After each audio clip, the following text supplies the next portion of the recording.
Hi everyone. Another edition of Take 10.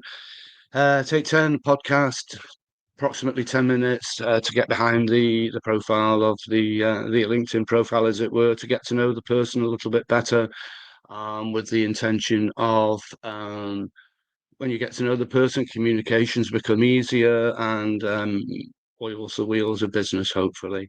So today we've got Steve Lowy of the Residence Apartments. By the way, Steve, before I hope that countdown didn't hurt too much with the 3, 2, 1.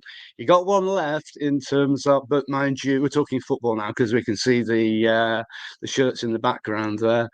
But I can talk, can't I? Because we could be potentially zero. So, the joke's on me. Manchester City, that is, in Liverpool, just for people. But yeah, over to you, Stephen, to introduce yourself, and then we'll move into the questions. Thank you, Richard. Obviously, a Liverpool fan, but no, I'm Steve Lowy. I'm the CEO and founder of the Residence Apartments and Jitaku, and also CEO of AES Experiential Learning and Living. Fabulous. Thanks, Steve. Well, let's continue that 3, 2, 1 theme. Recent events. I know the answers to some of these, to be honest with you, and they're not all going to be so silly. But ferry across the Mersey or fog on the Tyne? Okay, ferry on the Mersey. Yeah, good. Yeah, I can't blame you for that one. But who can just for the viewers? Newcastle just won their first domestic trophy in 70 years. They did beat Liverpool in the final of the Carabao Cup, but that was that one. I'm just being a little bit cruel. Okay. But no, a little bit more kind of sober. Classical art or modern art? Wow, probably modern art. Modern art. And do you tend to in your apartments, by the way, do you find that you put in there kind of pictures? I don't know, obviously not original. I should think not. But are they prints of like an abstract, or do you do like cityscapes and things? It's a bit of both, but we've really been looking at the artwork actually that we do and that we have, and we've got a new building going live for the residence apartments in about a month, and we're really working actually on trying to. I prefer photography, to be honest, even if it's print. And so we're really trying to look at how we do that. It's quite hard to match because we really want to make people feel like they're living at home, and I think photography is quite personal in terms of what people like.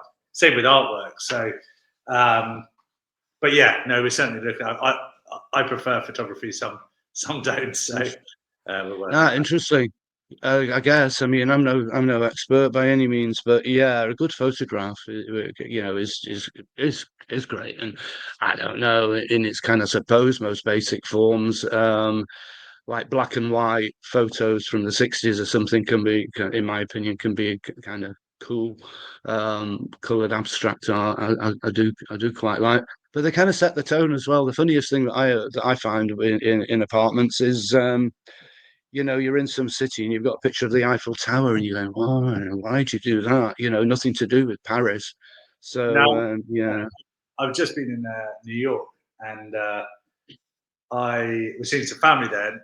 I was a bit early, so I went to this Irish pub that's been there for 100 years, and they had photos of the pub the day after prohibition was lifted, and like that was just no, it was amazing. Like real, like genuine history. It was incredible, and so I think obviously there's iconic moments in places that or a local area that I think is really important. I think that's where service is different. Yeah, 100%. That is totally that would be totally amazing, and I'm sure with every reason the total carnage on that particular day. Yeah, Yeah. it was, yeah, amazing. Brilliant.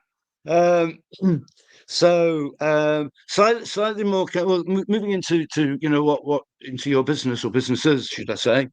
Um, Climb the corporate ladder or further education. Like education is quite important, quite obviously important, but quite expensive these days. And yet there's you kind of. I think back to it was a comedy, Fresh Meat, a few years ago, and they were trying to encourage somebody to go into education. In this particular case, the University of Manchester, and the fellow was going, "It's not that that I can't, or get into university. It's because I'm seeing my route to my future as climbing the corporate ladder almost." I guess there's an argument for both, but what do you think on that one? Bearing in mind, let me just yeah. But what do you think about that? I think it's a combination of the two, to be honest. And I think where higher education is changing is that people are more focused on career readiness through the education that they do. And so we mainly look after American university students here, and we place over 500 students a year in internships in London. That has grown since pre-COVID from 100. And I think that is because they can see the fact that if they do their degree, they have an internship in London on their CV, that when they graduate, they are more employable.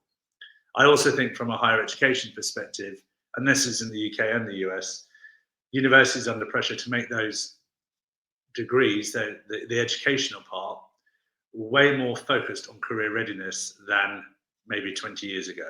I did a vocational degree. I did hospitality and tourism. There's a very general path of where I could go, and I guess I've gone on that path. But some of the more general degrees that people did, even business studies, that now you do business studies with French or business studies with, data science. And I think those sort of combinations of degrees are becoming more and more popular, but actually more important from a career perspective. Having said that, I know amazing people who started as apprentices and now GMs of five-star hotels. So I think there's something for everyone. What I would say is continuing education is the most important. That even if you do have a degree, you should always strive to love to learn going forwards, whatever that skill may be. And I think that's what's important, even if you want to climb up the corporate ladder.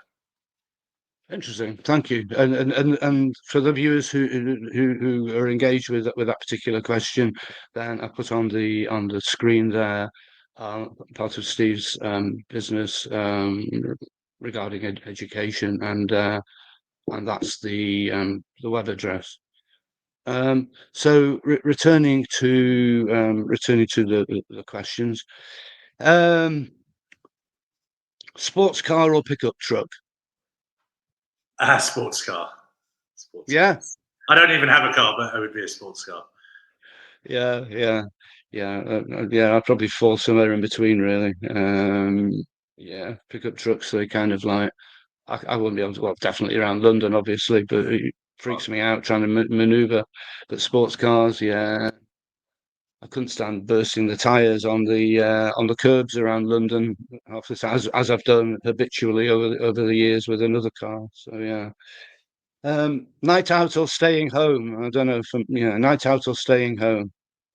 Oh, uh, it depends what day of the week, to be honest. But no, I enjoy both. I enjoy both. I know. Yeah. Politician's answer, but anything past 11 o'clock, I turn into a pumpkin. So yeah, but yeah. Yeah. And this morning, the day after, the morning after a Sabbath, I would probably say staying home, because I constantly regret it the day after. Yeah. And that's me not drinking any for the past 3 weeks. Not been drinking, and I'm very proud of that. I'm going to tell everybody at every opportunity. Last one: walk on the escalator or stand on the escalator? I walk. If there's space to go, I'll walk. Yeah. Me too. And I love this one. It's the first time I've asked it, I think, but personally, I know that majority stand. I can never understand that. And on one occasion, there was one lady so intent on standing, the escalator was actually broken, and she was just standing there at the bottom of the escalator, not moving, and everybody was just moving past her, walking past her. So yeah, walk is what I do as well. So yeah, no, thank you for that, and for enduring the interrogation, Steve. So Please tell us a little bit more about your businesses, and to whatever extent you want to mention each of them. And over to you. Cool. Yeah. No. AES was founded in 1973, doing housing for American students, and that's developed into a full service study abroad provider and a housing provider. We look after around 4,500 students a year in the UK and also on tours across Europe. The residents came out of when I became CEO of AES, realizing that we had an awesome infrastructure from a operations perspective, and that actually maybe we can look at corporate service departments. And so we launched that 7 years ago, and now have 5 locations in London with a 6th soon to go live. And then finally, Jitaku was connected because of the planning restrictions and everything else. So many of our inquiries, probably 85%, were under 14 days or under 7 days, that I felt there was an opportunity to have the same offering of living in an apartment, even if it's on a 2 or 3 month stay, but with a hotel license. And so we're converting an office block at the moment into 24 service apartments with a hotel license, so we can do short stays close to Liverpool Street station that will go live at the end of this year. The name Jitaku comes from my love of sort of Japanese culture, and it means one's home in Japanese. And the whole idea is that we want people to feel very much at home when they stay with us, whether it's a week or a month. And we're trying to focus the design on a Japandi theme, which is a combination of Japanese and Scandinavian design, where both cultures are very old. They haven't changed. The oldest hotel in the world is in Japan. A lot of buildings in central Stockholm are over 300 years old. And actually what they've been able to do is, using clever furniture and clever design, is maximizing space. And that's something that we're going to try and build into, whether it's the soft furnishings or the cutlery or crockery, just to make it a bit different and a bit of fun, and hopefully very homely for our guests. Very, very interesting. May I ask, because I may have missed it along the way there, but the Japanese influence, that had nothing to do with where's that come from, or is that just something that's been of interest? Yeah, so I was fortunate enough after university to save some money and go backpacking around the world. I never actually made it to Japan, but particularly Southeast Asia, I got very enamored with the whole culture there, and I felt that whereas in some, and even in the UK, you have to train people good service. It came naturally in that part of the world. It was a very welcoming environment. When I was backpacking, I never spent more than about $3 a night on accommodation. And the service was it was fantastic. People were really welcoming. You felt at home for a couple of nights, coming off a local bus after 12 hours. It was what I call natural service. And when we were coming up with the idea, it's very much about separating living and staying. And when you live somewhere, even if it's for a week, you feel really comfortable. You unpack, you can wash your clothes or whatever. And that's something that we wanted to do. And I just felt that Japanese level of service as well is very similar in terms of just a natural welcoming into one's home. And I think,